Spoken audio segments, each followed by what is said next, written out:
ẹ̀yin ènìyàn wa. Trump ti withdraw àwọn ọmọ ogun Amẹ́ríkà kúrò nínú Nàìjíríà o látàrí wípé wọ́n jọ fẹ́ kojú agbésùmọ̀mí nínú Nàìjíríà. Ẹ má gbàgbé wípé nígbà tó di inú oṣù kọkànlá ọdún tó kọjá ni Trump sọ̀rọ̀ wípé kí ìjọba Nàìjíríà kí wọ́n wá ojútùú sí ọ̀rọ̀ ètò ààbò tó mẹ́ẹ̀ àwọn agbésùmọ̀mí tí wọ́n ń pa Kìrìsìtẹ́nì.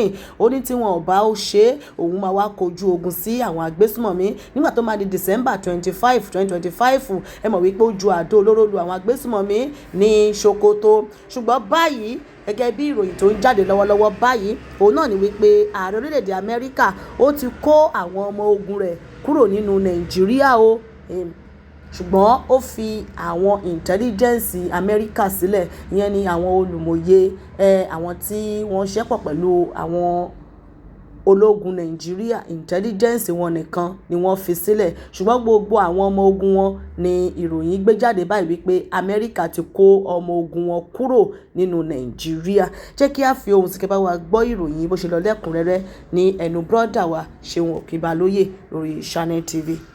Ẹ bá wa tẹ́tílẹ̀ kẹ́ bá wa gbọ́. Someone like me was okay with the deployment because I knew that America has capacities and capabilities that we do not have as Nigeria. But my preference has always been and is right now that we need intelligence and the unique American capability to be transferred to the Nigerian troops so that we fight our own battles, we fight our own wars with the support of our friends. We don't want any permanent American base in Nigeria, and that's why I was very happy to hear that they have withdrawn their troops. But I was also happy then to hear that the Americans are saying, we are not abandoning Nigeria. We will continue the intelligence cooperation. We will continue the training. We need them to continue the training. We will need them to continue to share. But you know, Dr. Bulama, that the troops didn't give Nigeria 100% trust. And I'm talking about field intelligence that I get to the extent that America acted, or those troops acted almost sometimes isolatedly because of the distrust in keeping intelligence that they gather. They use it solely, and some of the Nigerian troops get to know later on when they are almost done with the execution of the intelligence that they've gathered. The reports that the United States has withdrawn most of the troops it deployed to Nigeria earlier this year to support the country's fight against Islamist militants, following what both countries described as a successful joint military operation.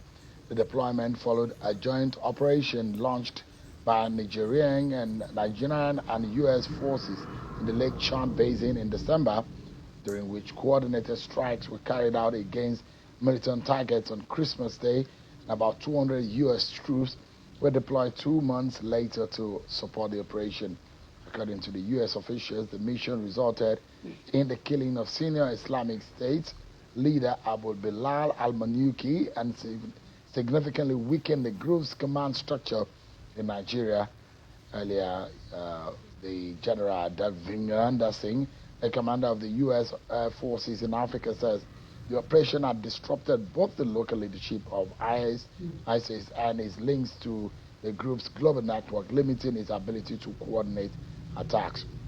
According to him, quote, the group's leadership in Nigeria has been significantly degraded.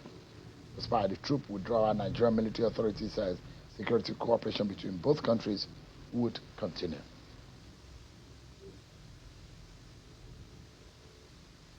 Let's get some insight. What does mean? Can Nigeria survive what has become a major cooperation that has led to some successes? Some security consultants and experts would have defined the situation over the last few months. We saw what happened in Sokoto, part of Borno, and some of the intelligence that has been gathered, which has helped in the execution of some of the leadership of the terrorists. And recently, we saw a very high level or an increasing attack on terrorists, leading to rescue of a lot of abductees, and also what has become a consistent over the last month, at least in the last 1 month, we've seen a consistent taking the wall to the terrorists. And a few days ago, I showed you a list of pictures of many of the attacks that the Nigerian troops have staged on the terrorist groups. Let's get some insight into what this means. The cooperation, security seems to be a major, a big deal for Nigerians, and especially what this government promised and what the cooperation that they've gotten from the United States could mean. I'm being joined tonight by a security consultant and anti-extremism and terrorism expert, Dr. Bulama Bukati, who is equally a lawyer, is live for us virtually on the program. Thank you so much, Dr. Bulama, for joining us tonight on the program. Thank you, Sean. It's always a pleasure to join you. Yeah. Before I get into the primary concern of our conversation, let me get your view on what I've personally noticed, because I've been on top of this security situation, and more than anyone ever, I take up this matter almost every day. And perhaps one thing that got my attention is updates we have gotten over the last month of increasing attack on terrorist organization, degrading of their capacity.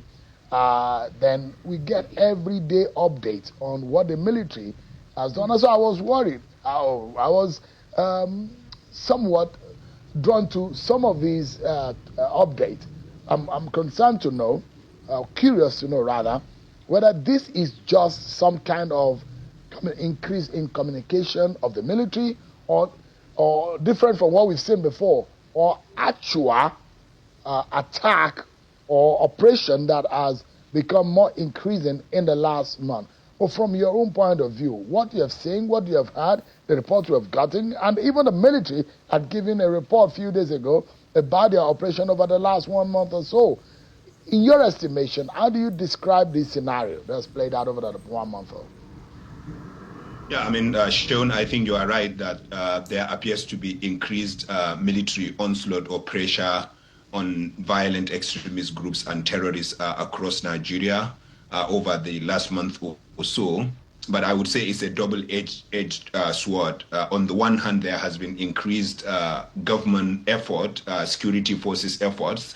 On the other hand, there had been some increased attacks in some parts of Nigeria, and we can go into each of these separately. When it comes to government's renewed effort, I think you are right that the Nigerian government has renewed its efforts to rescue abducted Nigerians, to fight terrorists and violent extremist groups in different parts of Nigeria, and honestly, to go on the offensive in some places where they haven't been on the offensive in the past.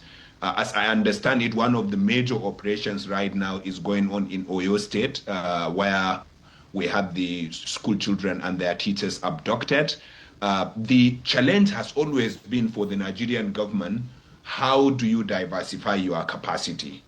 How do you make sure that you can launch a major attack in Oyo State, but also sustain the efforts in Zamfara as well as the Northeast? What tends to happen is the government merging or combining most of its power in one area. For example, Oyo State right now, because of the exigency of the situation with the abduction of the school children and their teachers.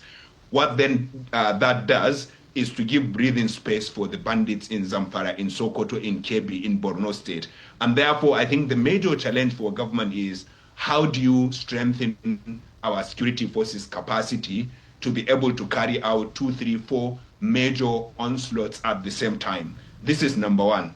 Secondly, how do you sustain the operations themselves? Because what tends to happen in the past is there would be a major attack in a particular area. It will cause major public outrage, and government will then match all its power to pounce on the fighters or the culprits there. But then for how many weeks? Sometimes it will be for 4 weeks, sometimes 8 weeks. They will then come back to Abuja and take a victory lap that they have succeeded.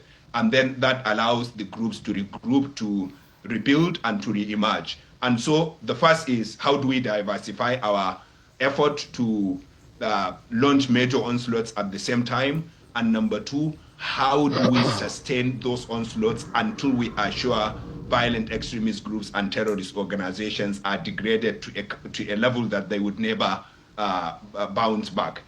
This is one side. The other side shown is the fact that we have seen attacks in places in Nigeria that we had not seen before, and some of them took place in the last month or so. The Oyo attack, for example, some parts of Kwara State that are being terribly affected that were not affected previously, or even expansion in places where we know, and also the emergence of new groups in the Northwest in particular, because over the last month or so, we have confirmed that Janim, that is Jamaatul Nusrat al-Islam wal Muslimin, the Al-Qaeda affiliate operating in Mali, the one that is responsible, operating in the Sahel, the one that is responsible for the recent attacks we saw in Mali that killed the defense minister and injured the intelligence head and took over some villages in Mali. We can now confirm for sure that they do have a cell. It may be a small cell, but they do have a cell in northwestern Nigeria, and they have started operations. Also, the Islamic State Sahara province has been able to establish a cell in northwestern Nigeria. And this is in addition to the Kurawa, is in addition to the bandits. And so on the one hand, you will see increased government efforts, which should be commended. But on the other hand, you will see expansion of this crisis to new areas, as well as emergence of new groups that we did not see before. And I think all of this tells us that killing one leader or the other and not cut it. We have to sustain this effort. We have to also then address the root causes after we have sustained the kinetic effort and have dealt a dying blow on these groups. I'm understanding, and you have your ears to the ground. I speak to quite a lot of men on the field and soldiers who sometimes reach out to tell us what the situation in the war front. And I understand that there is perhaps a more significant coordination from a central top. And I'm understanding that Nuhu Ribadu, the NSA, might be playing a more central role in coordination and advisory as far as some of these operations is concerned. What I'm also learning, and I stand to also get more information about that, but they're making an elitist in terms of operation out of some of our elite squad, a unified elitist operation where they can easily deploy and tackle situation. And that's why some people say the reason why we have seen some of these rescue, because they have decided to take an elitist, a little number of the different aspects of our military operation, put them in an elitist squad to be able to attack some of these situations, allowing them to be able to speedily respond to some of these. These are some of the information I'm getting. I'm also learning that we may be lucky that we have gotten some sophisticated weaponry where a lot of people may not be aware of. Albeit, I'm understanding that it may not be a lot. Maybe these are some of the reasons why we are seeing some successes on the side of the Nigerian military. One is happy that this is happening. This is not Nigerian army, I understand. This is the defense headquarters. And we've got, from what I understand, that the NSA, Nuribadu, is playing a more significant and coordination of most of what we see today. What do you make of this kind of this development that we hear about the trajectory or the new style or the model which has been adopted? No, Shaun, my information aligns very well with your own. To be honest, we have to give credit where it is due. It is also my understanding that Malam Nuhribado, the National Security Advisor, number one, sees himself as the National Security Advisor for the whole country. You know, past National Security Advisors mostly saw themselves as National Security Advisors to the President. So they became Presidential Security Advisor. But I think he sees himself more as National Security Advisor, and your information is correct, aligns with mine that he is very much hands-on in coordinating the operations and also following up to ensure accountability and transparency in the operations that are happening. Number three, we have on this program and on several other programs, I have always lamented on lack of coordination between the federal government and state governments. And one of the innovations introduced by Malam Nuhu Ribado when he became the NSA was to establish a whole directorate called Directorate of State Liaison, whose duty or work is to coordinate between the National Security Advisor's Office and state governments, and as well as commissioners of security or commissioners of peace or whoever is in charge of peace or security in those states. And I think in that way, he was able to not only advise the president regarding national policies, but also advise the government, the state governments on how they can contribute to both the kinetic and the non-kinetic. One other thing that the National Security Advisor's Office has paid a lot of attention recently is the non-kinetic effort. How do you address the root causes? And I know that a lot of work is going into that. And so I completely agree with you that some of the successes we see is down to better coordination, is down to a national security advisor that is more hands-on, but it is not yet Uhuru. There is still a lot of work to be done. And I think, therefore, my call to the national security advisor is to continue to do whatever he has been doing over the past few months. Number one, for these onslaughts to continue.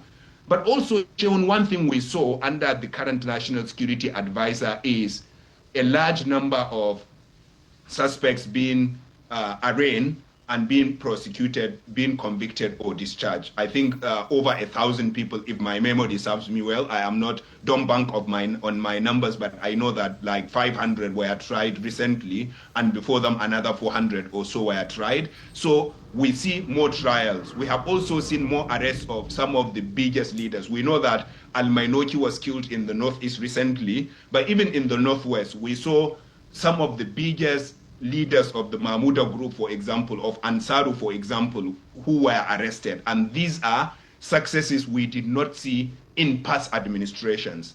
Sheon, that doesn't mean that the challenge has disappeared or is disappearing. The challenge is still mammoth. There is still a big security challenge in Nigeria. And like I said at the top of, in the first segment, some of it is even expanding to new areas. So we have to continue to innovate. We have to continue to coordinate better and to make sure that we have defeated these security threats that are becoming a big threat to our country, unfortunately. All right. I'll take a moment just to take a breather and come back. But a lot of what we're hearing and the style and the trajectory or the model in which some of the headship of our security agencies are taking are quite interesting. It does look like in the initial stage, it wasn't working. But whatever that has happened in the last 1 month calls for some kind of attention because there seems to be a lot of traction. You look at what the NSA is said to be doing, what the DHQ also is doing in their coordination. You look at what the IGP also came in. He was focusing on state police. It does look like that was his mandate. He set up a committee in that regard, and they want to focus more on community policing. You see what DSS and Tosin Ajayi, what he's doing. The man is focusing on more civil and legal way of prosecuting, pursuing. You grab a terrorist, you make sure that you get a death sentence for him. These are some strategic things that are being done. Whether it's going to have a long-term effect and it's going to stay like that for as long as these terrorists are being degraded, they are killed and they throw them into jail and into prison, and we forget the key in the ocean. It's good for Nigeria, but how can we sustain it? Then I'll come back to ask you about America's withdrawal, Africans, and operation in Nigeria, what it means. Were they successful? It may be the success from the American point of view, but what is the interest of Nigeria and the Nigerian people? Well, we'll take a breather. We'll be right back, everyone. Join us. Thanks so much, everyone, for staying with us. Dr. Bulama Bukati has been speaking with us on the program. Dr. Bukati, would you say the United States joint operation significantly degraded Islamic State leadership in Nigeria? And would you say it justified the withdrawal of its troops? You know, because attacks by insurgents continue. Was this genuinely a strategic victory? or merely a tactical success with limited long-term impact? How would you describe the situation? So, Shaun, it is true that one of the most successful operations ever conducted in Nigeria's history fighting violent extremism was the operation against Al-Mainoki. Because not only Al-Mainoki was killed, very many senior operatives and commanders of ISWAP who were with Al-Mainoki at the time the attack took place also died with him. And remember that Al-Mainoki was like the godfather, the mastermind of ISWAP in Nigeria, but also was playing a significant role globally. And also what his death meant was that almost every single person that was in the same generation as the founders of Boko Haram is now dead. And therefore what is left of ISWAP and Boko Haram are people who were born into the crisis. And there are two sides to this. There is both the upside and the downside. The upside is that this operation has significantly degraded ISWAP tactically. The word tactically is doing a lot here, because I say tactically because this victory is going to be temporary unless and until we sustain the effort against them. And we have seen in the past, when Muhammad Yusuf was killed, the administration under whom was killed, the Eradu administration, took a victory lap and they said they have defeated Boko Haram because Muhammad Yusuf was killed.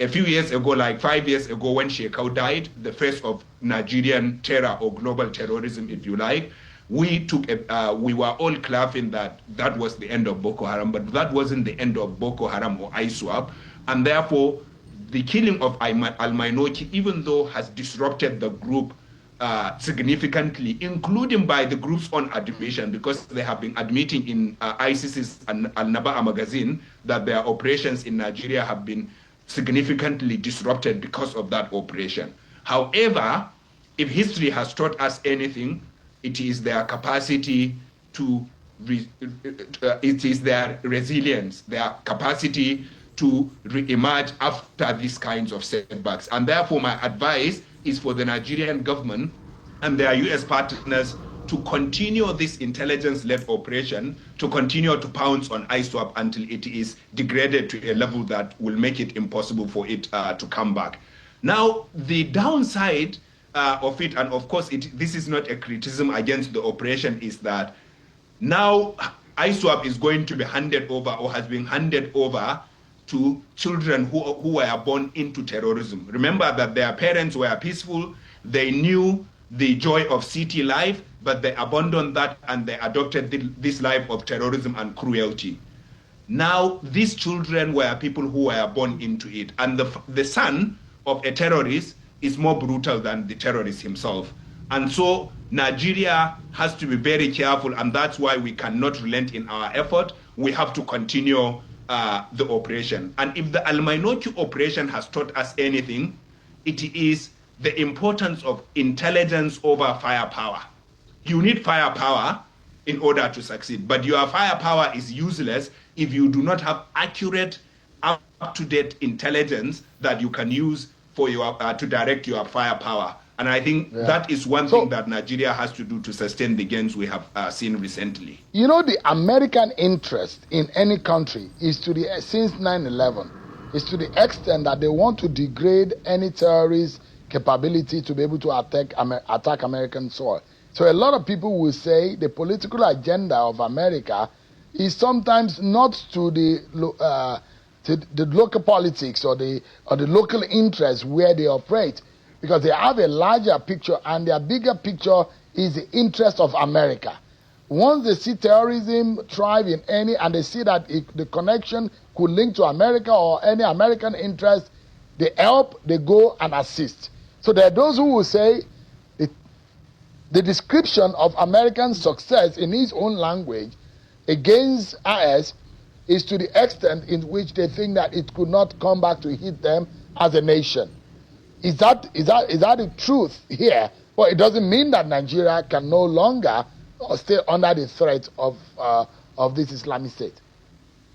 Yeah, I mean, I think you are right that this description of yours could be one part of American interest. Their interest is to degrade terrorism so that it doesn't reach their soil. But I think Trump's interest with the troops deployment was more narrow and more parochial and more personal, Sheun. I think Trump deployed the troops because he wanted to portray himself as a protector of Christianity for his base in America. And even though these troops were posted to the northeast, where we know most of the victims have been Muslims, Christians have been killed. I mean, the Boko Haram, we know that doesn't separate anyone from anyone. They don't ask people their religion or their tribe or their part of the country.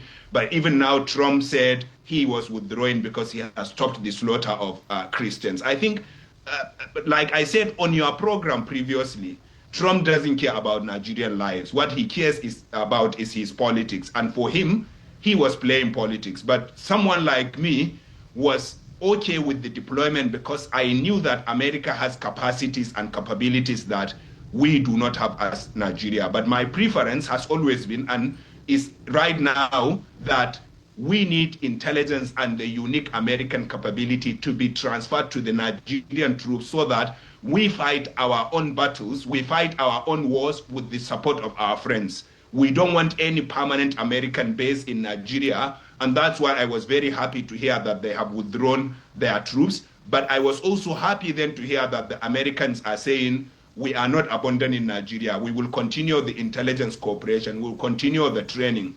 We need them to continue the training. We will need them to continue to share. But you know, Dr. Bulama, that the troops didn't give Nigeria 100% trust. And I'm talking about field intelligence that I get to the extent that America acted, or those troops acted almost sometimes isolatedly because of the distrust in keeping intelligence that they gather.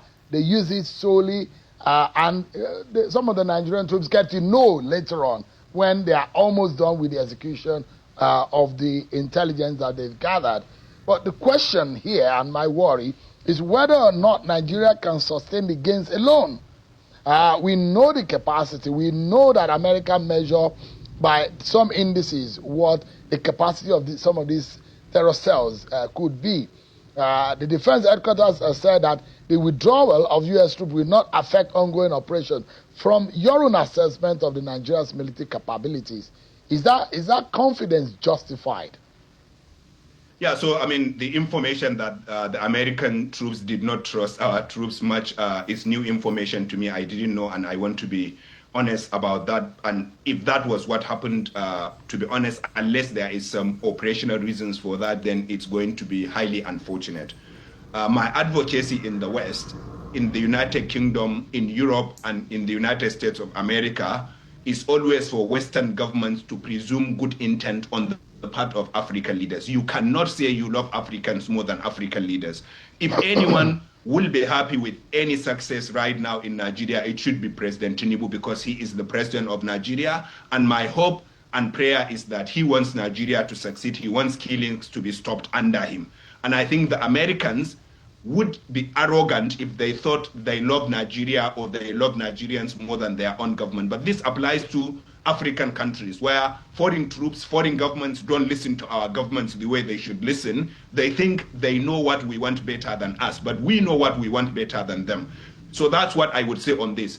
On whether Nigeria can sustain its gains, recent gains, after the American withdrawal, my answer is yes, if Nigeria continues the efforts they started right now. You talked about the renewed role that the National Security Advisor has been playing. For example, my information is that the National Security Advisor meets very regularly with every single part of the Nigerian law enforcement security agencies and the army that is involved in any operation in Nigeria. And this means they would coordinate better.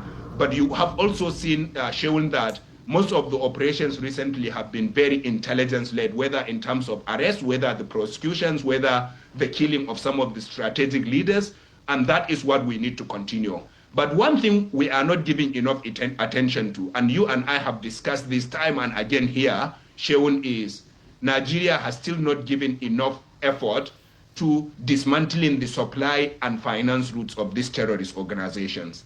And unless and until we have stopped their finance and supply routes, We stop the supply of fuel into the bush. We stop the supply of arms and ammunition into the bush. Unless our borders are more secure, unless we are able to patrol the areas of the jungles from where supplies are taken into the bush, we are in for a long hold. And therefore, my call for the government is to give renewed attention to dismantling the supply and logistic routes, to dismantling the finance routes of these groups so that we may finish with them once and for all. Yeah. The issue is let's prioritize intelligence over firepower. Yeah. If we did that with the support of our international partners, we are capable to succeed against these groups. I mean, you remember the scenario of the gas mask situation that terrorists went to procure when America was coming on the Nigerian soil to do an extraction, and there were intelligence sharing of how to gas out some of these terrorist groups and be able to extract these people. And this was under Jonathan. And you remember what happened when the terrorists just were identified to have gone to procure gas masks to avoid that operation, which got the foreign troops worried about the leakage of intelligence. And there are those who, if you remember the December attack in Sokoto, there are those who said that most of the ground troops were not really aware. The heavy lifting was done by the American troops because of some level of isolated action. And there are those who say whether or not Nigeria was carried along. But albeit, if America says they've degraded it, my own concern as a journalist, as a Nigerian, is whether or not we can sustain how our polity is held together, the further securing of the lives and the livelihood of every Nigerian is my concern. But my final question to you, Dr. Bukati, is we're going into an election period, and it's more sensitive. And every election cycle, you know what happened. We had to shift election a few times in this country because of insecurity situation. The worry is that whether the timing of this withdrawal is ripe or not, and what we need to do, if you were the national security advisor or you were to say something to the president here tonight to ensure that this security is nipped in the bud. The so-called successes and the traction that I've talked about, how can we ensure that it is reality and it's not a fleeting kind of victory that we have seen? Yeah, I mean, so Sheun, I'll just make a quick comment on the difference between the Al-Mainoki operation and the operation in Sokoto. The operation in Sokoto, like you said, was led by the Americans. In fact, it was airstrikes from outside Nigeria by the Americans. But the Al-Mainoki operation, even by the Americans on account, was intelligence shared by Americans, but the operation itself conducted by Nigerians. And that is the kind of operation I want to see. Nigerian-led battles, Nigerian-led wars against our brutal groups, supported by our friends, not just America, but other friends across the world who may have unique capacities that we do not have. When it comes to what the presidency and the national security advisor need to do to sustain this, is, this question, Sheun, reminds me that close to every election, whether during President Jonathan or whether under President Buhari, two things happen. Number one, you will see increased attacks and increased discussions and outrage on social media. And then you will see increased effort by the government. And even under Jonathan, when the election was postponed by 6 weeks, they made huge gains in those 6 weeks because they did the work very well. So my call to this administration is to not only restrict this renewed effort to this election time. If they got re-elected, and I don't know if they will get re-elected or someone else will become president, they should sustain whatever effort they are making now, but they need to build on it. How do they build on it? It is targeting the logistics and supply routes that I talked about. It is coordinating better between the security agencies, which something that is that is becoming better now. But also, how do we use technology better, Sheun? Can't we use some of the drones we see elsewhere? For example, Bandits, when they attack in 300, in 250, in 350.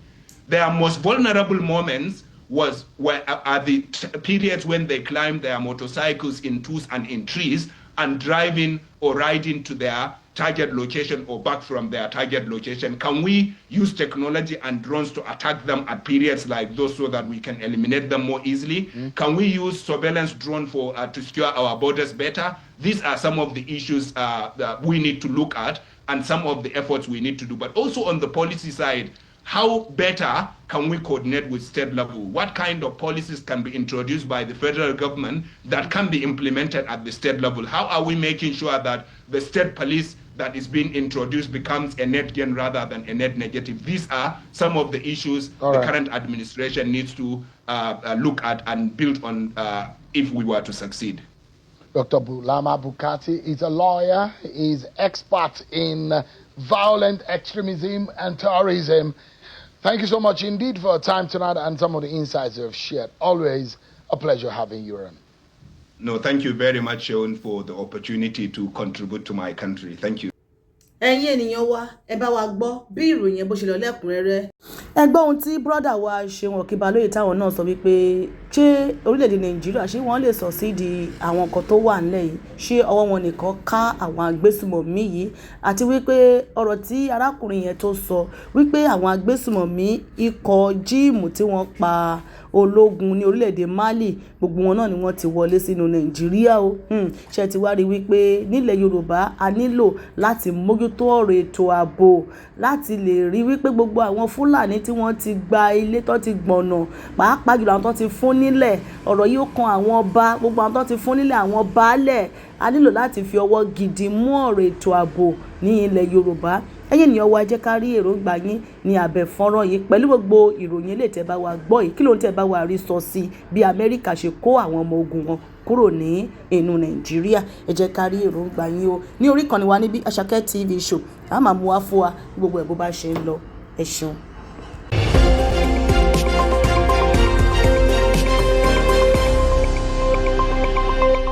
Àṣàkẹ́ TV show.